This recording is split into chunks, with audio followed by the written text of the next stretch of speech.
हम लोग क्या सही में वियतनाम जा रहे हैं? हाँ? वियतनाम जा रहे हैं? सही में? अभी तक एसी चालू नहीं हुआ है, तो थोड़ा सा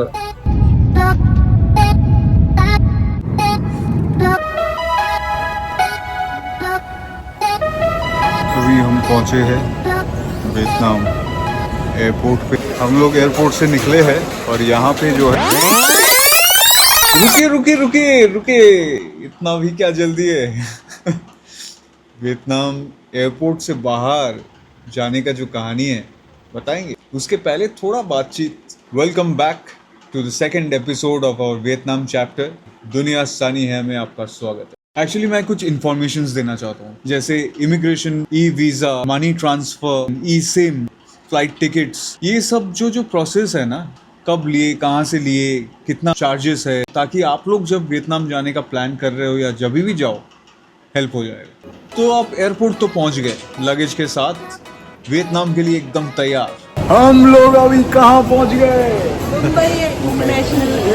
ये सब मजाक मस्ती में, एक्साइटमेंट में पेपर्स कुछ भी नहीं भूलना चाहिए, डॉक्यूमेंट्स। पूरा जो airport to airport, door to door, इसमें सिर्फ 3 डॉक्यूमेंट्स की ज़रूरत है। पहला passport, second flight tickets, third visa. ये 3 के अलावा कोई भी डॉक्यूमेंट की ज़रूरत नहीं। ये आप प्रिंट आउट लेके रख सकते हैं to be on the safer side, but हम लोग जब गए तो मोबाइल से ही हो जाता है। एक डॉक्यूमेंट और कैरी कर रहे थे, वो है forex money exchange. Indian rupees मतलब INR से हम लोग US डॉलर में कन्वर्ट करके वो कैरी कर रहे थे कैश। तो उसके लिए जो एजेंसी के थ्रू हम लोग एक्सचेंज किए मनी, वो हमें एक रिसिप्ट काइंड ऑफ डॉक्यूमेंट दिया था, जो हम लोग को बोला गया था कि कैरी करने के लिए। हालांकि लगा नहीं, वो भी डॉक्यूमेंट हमको निकालना नहीं पड़ा।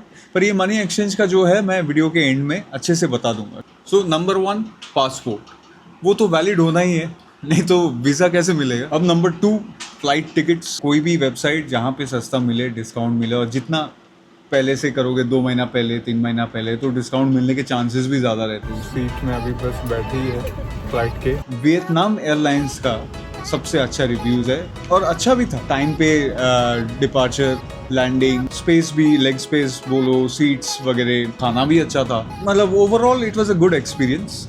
फ्लाइट टिकट्स पड़ा था, वो है 26,200 पर हेड राउंड ट्रिप का। ऑब्वियसली डायरेक्ट फ्लाइट है, इसमें इंश्योरेंस भी ऐड था। Number 3 e visa. वीज़ा जो है ऑनलाइन घर बैठे बैठे हो जाता है। 3 to 4 वर्किंग डेज जनरली बोलते हैं। हम लोग का भी वैसा ही उतना ही दिन लगा था, but to be on the safer side 2 week पहले। वियतनाम वीज़ा अप्लाई करने के लिए जो वेबसाइट है, उनका ऑफिशियल वेबसाइट है, मैंने लिंक दिया हुआ है। और डिटेल्स जो वहाँ पे भरना है, इट्स प्रीटी सिंपल। मेनली जो है passport details, passport pages scan करके उनका फोटो डालना है, आपका पासपोर्ट साइज फोटो वो डालना है, जाने आने का डेट्स तो डालना ही है। उसके साथ साथ फर्स्ट वाला जो होटल आप जहाँ पे रह रहे हो, उसका एड्रेस डालना है। इसका मतलब क्या हो गया, आपको एक होटल फर्स्ट वाला बुक करके ही जाना है। वो बुक नहीं करोगे तो आप एड्रेस नहीं डाल सकते। बाकी मैं आपको एक चीज़ सजेस्ट और करूँगा कि जब आप डेट्स डाल रहे हो ना, कि 1 to 15 आप रहोगे वियतनाम में, तो लास्ट जो दिन है रहने का, 2-4 दिन एक्सटेंड करके डाल दीजिएगा। क्योंकि वापस आप जल्दी आ जाओगे वियतनाम से, तो उसमें किसी को कोई प्रॉब्लम नहीं है। आप कभी भी आ सकते हो, 1 तारीख जाके 2 तारीख वापस आ सकते हो। बट अगर कुछ भी इधर उधर हो गया, तबीयत का हो सकता है, वेदर का हो सकता है, ये देखिए क्या हो रहा है, मौसम खराब होने के कारण लोग उड़ते हुए जा रहे हैं। ई वीज़ा के जो चार्जेस हम लोगों को लगा था, वो है 2300 इंडियन करेंसी। इससे ज़्यादा अगर लग रहा है तो गड़बड़ है, कोई फ्रॉड वेबसाइट है, कुछ तो इधर उधर का है। तो बस हो गए। फिर तो क्या, एयरपोर्ट के बाकी जो फॉर्मेलिटीज़ है, लगेज वेट करवाओ, बैग चेक इन हो गया, रिपोर्टिंग डन। इमिग्रेशन एक एक्स्ट्रा ऐड हुआ डोमेस्टिक फ्लाइट से, क्योंकि इंटरनेशनल में ही ये इमिग्रेशन का चक्कर आता है। वहाँ पे हम लोग का बहुत लंबा लाइन, ऑलमोस्ट 45 मिनट से 1 घंटा कुछ तो लाइन में खड़ा रहना पड़ा। Anyways immigration also was very smooth.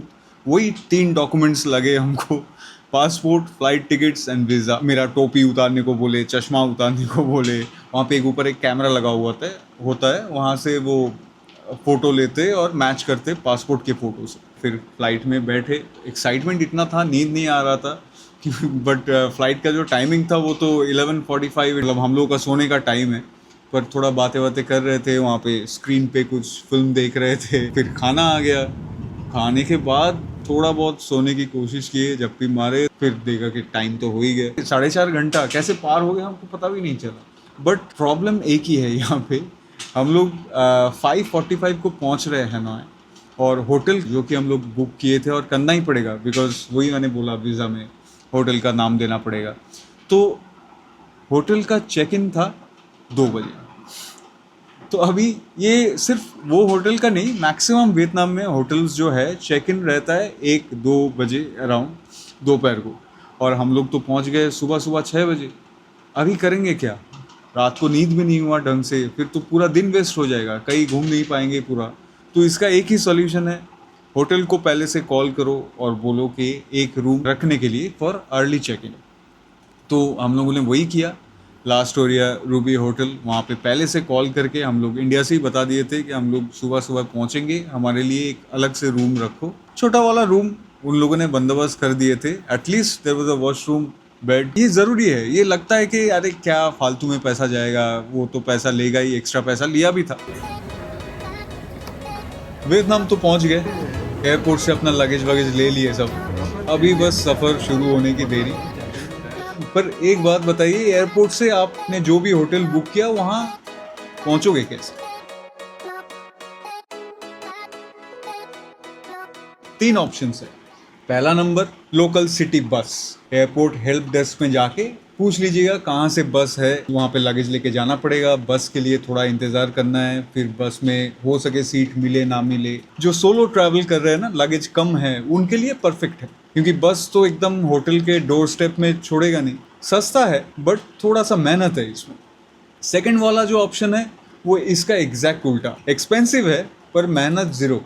Hotel को कॉल करके बोल दीजिए आपके लिए पिकअप भेजने की, कहीं पे भी होटल हो वो गाड़ी भेज देगा। आप एयरपोर्ट से निकलोगे, ड्राइवर प्लेकार्ड लेके आपके नाम लिखा हुआ है उस पर वेट कर रहा है आपके लिए, सीधा होटल डोर स्टेप, कोई टेंशन ही नहीं।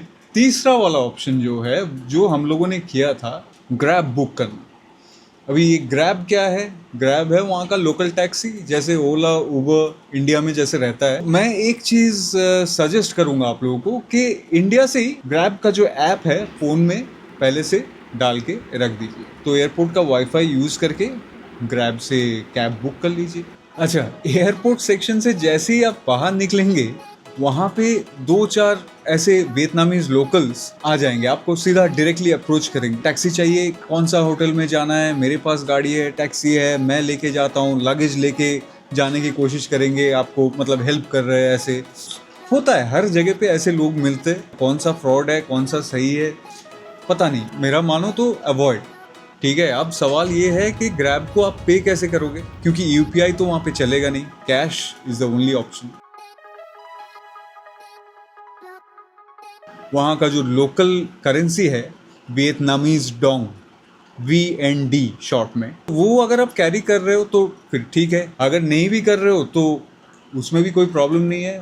हर एयरपोर्ट में करेंसी एक्सचेंज का रहता है। हम लोग एयरपोर्ट से निकले हैं और यहाँ पे जो है वी आर एक्सचेंजिंग मनी। 2 जगह है, this one, there is another one. हम लोग दोनों जगह पे पूछे, अच्छा डील मिला, this particular place, and this is the value for the $20।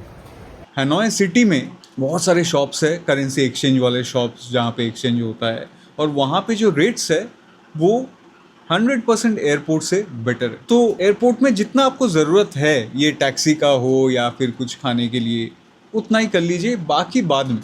INR Indian rupees से डायरेक्टली आप वियतनामीज डोंग VND में कन्वर्ट कर सकते, ऑलरेडी कन्वर्ट करके इंडिया से आप लेके आ सकते वियतनामीज डोंग, या फिर हम लोगों ने जो किया था US डॉलर्स कन्वर्ट करके इंडिया से ही हम लेके आए थे। एनीवेज, उसका जो फ़ायदा है वो मैं बता दूंगा वीडियो के एंड में। और Vietnam SIM card, local SIM अगर लेना है तो उसका भी ऑप्शंस है, एयरपोर्ट में है। ऐसे तो हर होटल में वाईफाई रहेगा ही, पर चाहिए रहता है जब ट्रैवल कर रहे हो, एक लोकल सिम ज़रूरी होता है। नॉर्मल सिम और ई सिम दोनों का प्राइस सेम रहता है। हम लोगों ने ई सिम लिया था, वीएटल स्टोर से लिया था, प्रॉपर हनोई सिटी में जाके। हमारा एक फ्रेंड वो एक नियो ग्लोबल कार्ड कैरी कर रहा था, डीसीबी बैंक से जुड़ा हुआ है। ऐसे बहुत सारे हैं जीरो फॉरेक्स कार्ड्स जो है, कौन सा अच्छा है कौन सा क्या आप देख लो अपना। इधर तो कुछ प्रमोशंस चल नहीं रहा है, पेड प्रमोशंस, जो मर्जी, बट है एडवांटेजेस है। अपना गाड़ी आ गया है, ग्रैब लगेज जा रहा है अंदर।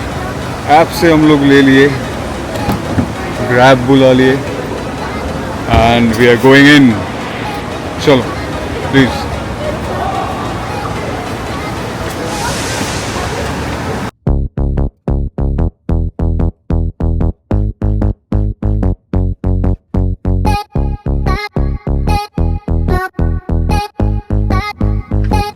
आसानी में बताओ, पहुंच गए Hanoi.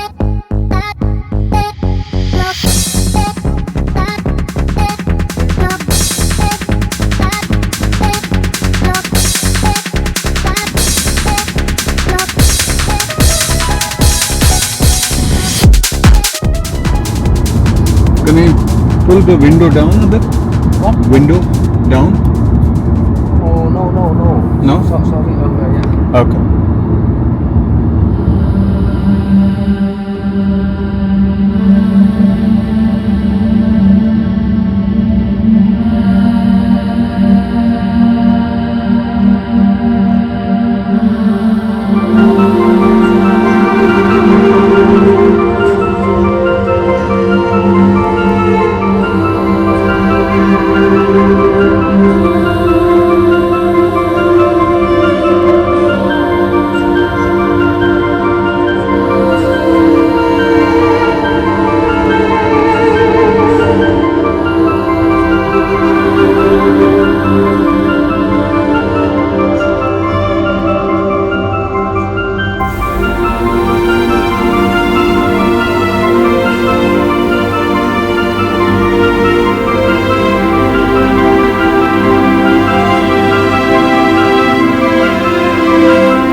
And for the gate, the fee when you Yeah, go it's 9,000. 9,000, 294. 294. Yeah. But only 1,000 don't fee, so that's 1,000. Okay. Only 1,000. Okay. Okay. It's little first. That's our Grab driver going. Need and there in here. Yeah. Thank you. हाँ,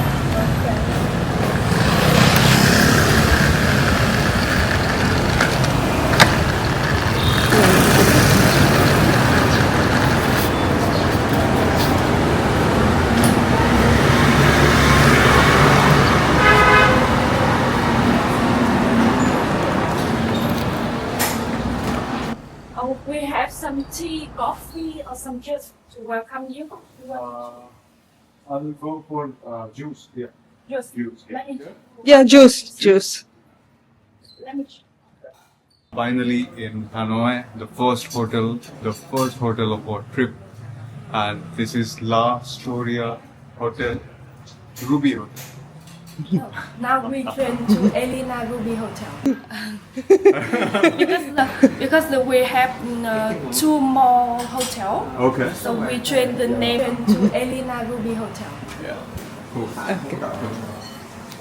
अब finally बता देता हूँ कि हम लोग Indian rupees INR US dollar में convert करके क्यों लेके आए। पहला वाला रीज़न ये है कि अपना INR इंडियन रुपीस वहाँ पे एक्सचेंज तो हो जाएगा बहुत सारे जगह पे, बट उतना कॉमन नहीं है इन कंपैरिजन टू USD। बहुत सारे होटल्स पे, रेस्टोरेंट्स पे वियतनामीज डोंग के साथ साथ USD भी एक्सेप्ट करते हैं। और दूसरा रीज़न ये है कि जो कन्वर्शन फ़ी करेंसी एक्सचेंज वैल्यू के ऊपर वो USD पे सबसे कम लगता है।